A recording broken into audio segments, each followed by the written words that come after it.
In the years prior to spending my days learning here at JTS, I served a small congregation in New Orleans as their education director. In what I now lovingly refer to as my full-time rabbinic internship, I was empowered by this special community and its rabbi to experiment with many facets of communal leadership while my own identity and skill set as a leader was still very much in formation. Empowered to teach Talmud before having ever learned any technical terms. Empowered to give sermons before having taken Rabbi Barry Katz's homiletics class. Empowered to serve as shaliach tzibor while still unpacking and unearthing for myself what it meant to hold a community week after week in tefillah. One Friday night, I decided to introduce a new melody for Lecha Dodi. Knowing this might be a bit of a complex learning moment, I made sure to use only melodies comfortable and familiar to the kahal for the rest of the davening that evening to really focus that newness in on that one moment and that one moment only. It went okay. We learned it, we sang it, we moved on. So imagine my surprise when at Kiddush the next morning, a congregant approached me and said, "It was really hard for me that last night you changed all of the melodies." Looking around this room at my teachers and my classmates, I'm thinking that this is perhaps an experience many can relate to, yes, in tefillah, but really in any moment when we as community leaders are trying to shift or change or reorient or introduce something in some way that, however incremental it may seem to us, is so unmooring, so disorienting that the impact of disruption goes beyond the specific moment of change. That for all intents and purposes, we have changed all of the melodies. Here we have a case study in the time-old tension between the comfort of consistency and the risk of the unknown. A tension that by no means is unique to our time. In fact, we can see this tension playing out through two rabbinic voices, Rambam and Rashi, examining this week's Parsha.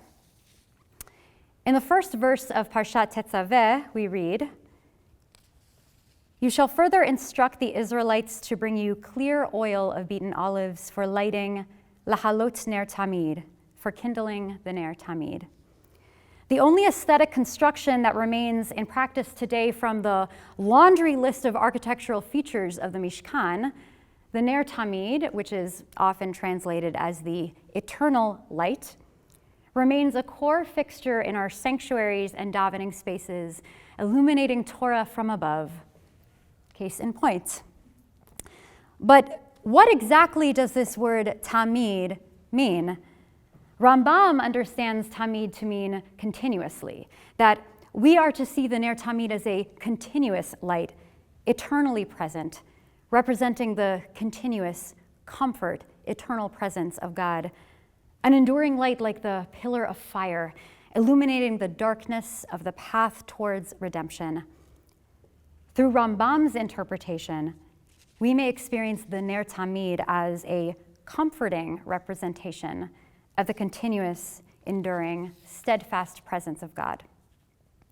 Rashi, on the other hand, understands the word tamid to not refer to the continuous nature of the light itself, but rather the intervals at which it is kindled by Aharon and the priests, the caretakers of that flame. Rashi notes that the word lahalot, meaning to nurture or to raise up, is used here instead of the word lahadlik, meaning to light, conjuring an image of a ner tamid that required active human caretaking, attentive presence, and creative stoking. It is clear that in the execution of this mitzvah today, we have privileged Rambam's interpretation of the word tamid. Entering our sanctuaries, we see the ner tamid above the ark, a comforting, constant, glowing reminder of continuous, enduring presence. It is clear that we have gone to great lengths to preserve Rambam's understanding of this word tamid, utilizing innovations in electricity and technology to center the eternal nature of that light, ensuring it will never, ever go out, guaranteeing that visible reminder of consistent, enduring presence of God's burning fire. And yet, we know that Rashi's interpretation, one that centers the active stoking of that burning fire, we know that this is just as essential a value to hold, that alongside the consistent comfort of receiving that light, there is power in actually doing the lighting. But the challenge in doing that lighting is that we have to get close to the fire. And inherent in that closeness lies tremendous risk. For every example in Torah of fire that is comforting and miraculous in its presence, we have an equally powerful example of fire as dangerous, destructive, deadly. And who understood that better than Aharon, a leader we see in this week's parasha as obligated in kindling that flame, only to have Nadav and Avihu, the very descendants tasked with upholding this mitzvah, destroyed by fire just a few parashot later, with no clear explanation in the plain text. While much of our textual tradition pins blame on Nadav and Avihu for their fiery demise, the Or HaChaim, a great Kabbalistic sage, offers an explanation for this tragedy that does not imagine any crime or wrongdoing on their part.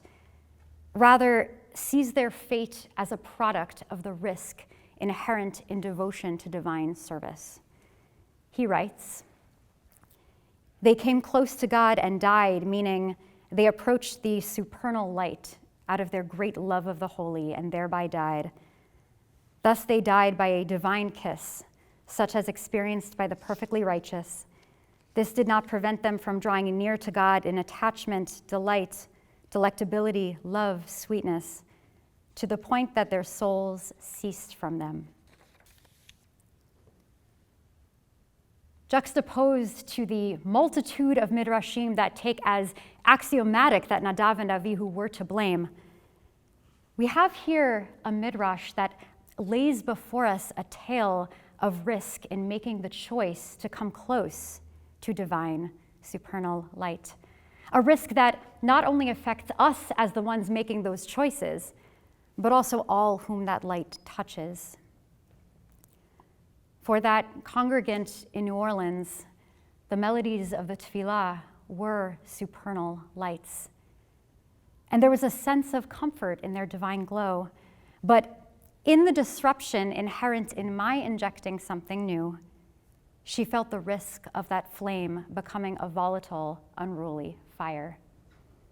Indeed, in this week's parsha, the pshat, the plain text, leaves no ambiguity that Aharon uvanav, Aaron and his descendants, are to kindle that flame. And we as rabbis and leaders are in fact the obligated dorot, the generations to whom that very task falls. But I am grappling with this call, and in it, the challenge of holding both Rambam and Rashi, balancing the glow of a constant flame, which begets both profound comfort and potential complacency, with the act of igniting the spark, inclusive of both serious risk and tremendous reward. In referencing the Eish Tamid, another everlasting fire, Tractate Yoma in the Babylonian Talmud reads, "Although the fire descended from heaven, it is nevertheless a mitzvah to bring some fire by the hand of a person." I wish I had known this midrash in New Orleans. How comforting it would have been to see that the Gemara understood the need to remind us as leaders, as humans, that with all the risk drawing near to the flame might entail, our ongoing fire offerings are nevertheless essential alongside the holy, everlasting fires of enduring tradition. leadership is holding the community in the need for Rambam. It is also knowing that sometimes we have to take the risk of Rashi. And through this all, an awareness that we'll never truly know whether or not we got it right. I will never know if I made the right choice in that moment in New Orleans or in any of the many moments to follow. And I understand that there are many moments that are yet to be that we will have to navigate the weight of the community's need for that plurality of flames. And in those moments when our choices feel as consequential as live, dynamic, unruly fire, may we turn to the texts of our Torah, may we grapple with the wisdom of our sages, and may we always find the strength to listen to our own internal discerning voices, to both maintain the comforting fire of God's eternal presence, and to ignite those flames that must come only from us.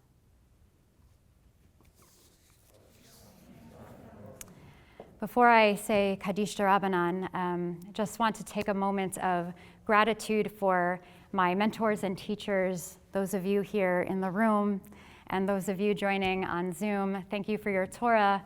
Thank you for your melodies, for all that has illuminated my path. And I would be remiss if I did not say a special thank you to Rabbi Ethan Linden, that New Orleans rabbi who empowered me years ago and supports me to this day, including this very Dvar Torah. Kaddish D'Rabbanan.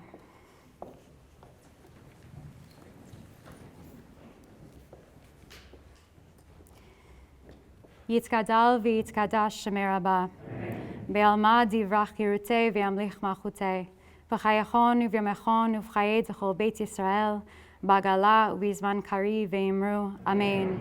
Yehei Shemei Rabbah mevarach le'alam u'lalmei amaya, yitbarach ve'yishtabach ve'yitpa'ar ve'yitramam ve'yitnaseh, ve'yitadar ve'yitaleh ve'yitalal Shemei dekudsha brichu, le'ela min kol birchata v'shirata, Tushbechata v'nechamata da'amiran be'alma ve'imru, Amen. Al Yisrael ve'al Rabbanan ve'al Talmidehon ve'al kol Talmidehon ve'al kol man de'oskin be'oraita di v'yatra adain v'di b'chol atar v'yatar Yehei lechon uchon shlama rabba china v'chista v'rachamin v'chain arichin u'mezona v'revicha u'forkana min kadam avuhon di b'shmaya ve'imru, Amen. Yehei shlama rabba min shemaya, v'chaim tovim aleinu ve'al kol Yisrael, ve'imru, Amen. Oseh shalom v'imromav, hu b'rachamav v'aseh shalom aleinu ve'al kol Yisrael, ve'imru, Amen.